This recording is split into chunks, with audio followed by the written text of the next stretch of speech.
Hey guys, welcome to another video from Just Two Dudes. My name's Louie. My name's Seth. I'm the dad. And I'm the son. Alright, so this video is a follow-up to the quarterback race. Right.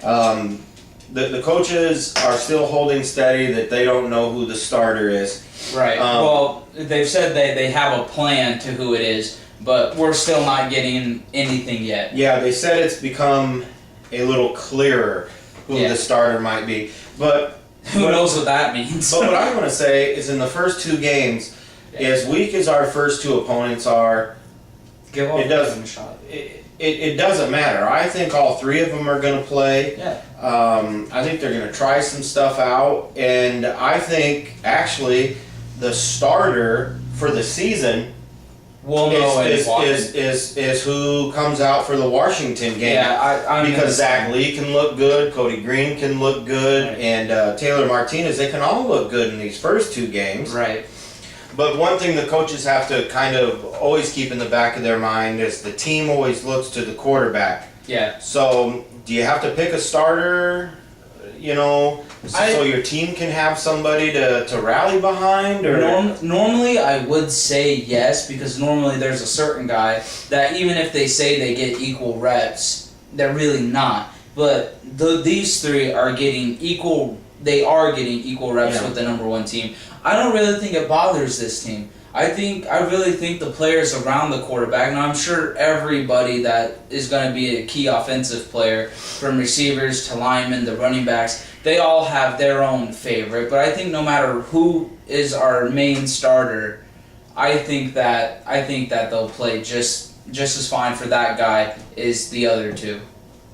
I don't ever think that's the case, because these are young kids. This isn't a professional system. They're not all getting paychecks. Bo Pelini is the boss, but this isn't the pros where you're getting paid to do a job. In some respects you are, but these are young kids, and in the pros, Randy Moss doesn't live with Tom Brady.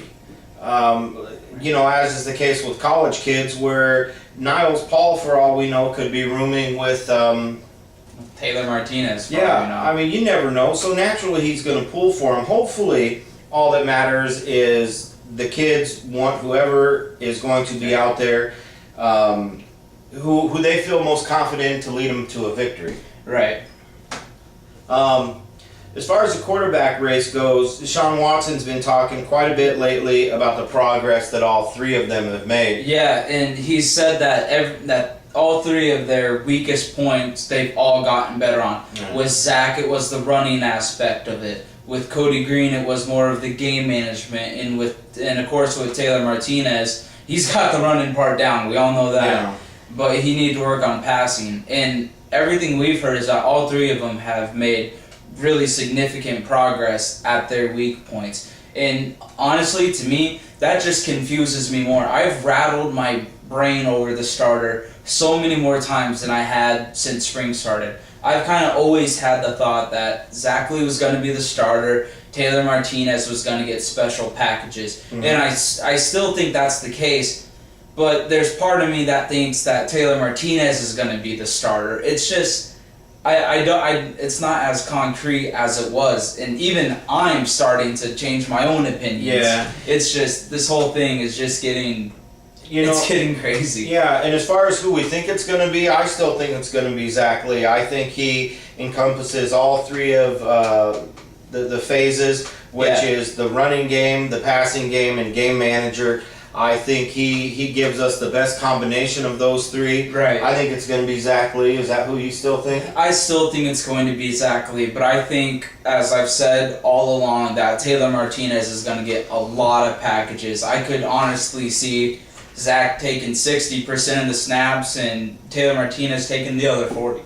Yeah. I mean, and a lot of schools and pro teams have even got to a point where they've used a two-system quarterback situation. Yeah. It doesn't work. I've seen it work one time, and that ended up being on a college football team where half the kids went on to the pros. Right. And that was Tim Tebow's freshman year. with him and Chris Leak. Yeah, and the thing about that is that really wasn't a 2-quarterback system. That was Tim Tebow coming in certain packages, and in certain packages, and to run the ball. Exactly, basically like a fake Wildcat. Right, and that's the same thing. Normally, a 2-quarterback system, I completely disagree with it. Right. But when one's a passer and one's a runner, one has certain packages. I think what you're going to see is Chris Leak, Tim Tebow thing. Not the same success, I don't think, but a little more similar to that, where one's going to be more of a passer, the other one will still pass, but is like 90% run,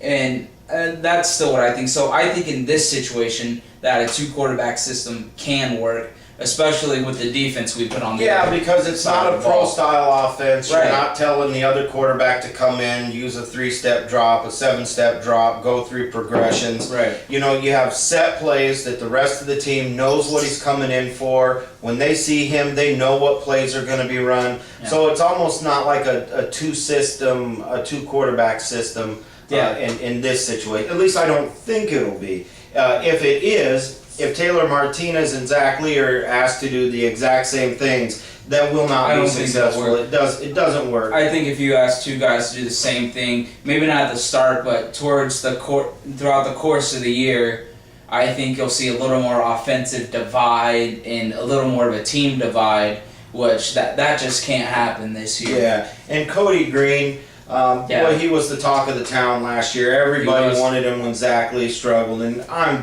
one of them.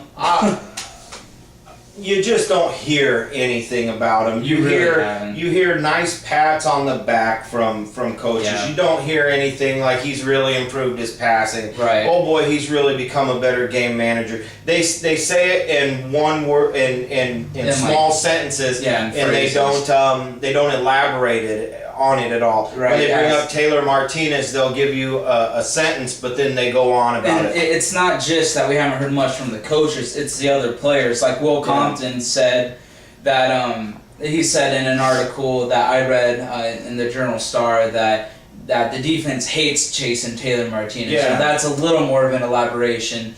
And I really haven't heard anything about Cody Green. And it's not that I don't want Cody Green to fail here, but it would have been nice to see him make a little more progress. Well, Zach Lee is a senior. He will have every chance to compete again next year, and compete for a couple years. As much as they're going to probably put up another quarterback race this next year, I think it's pretty set in stone.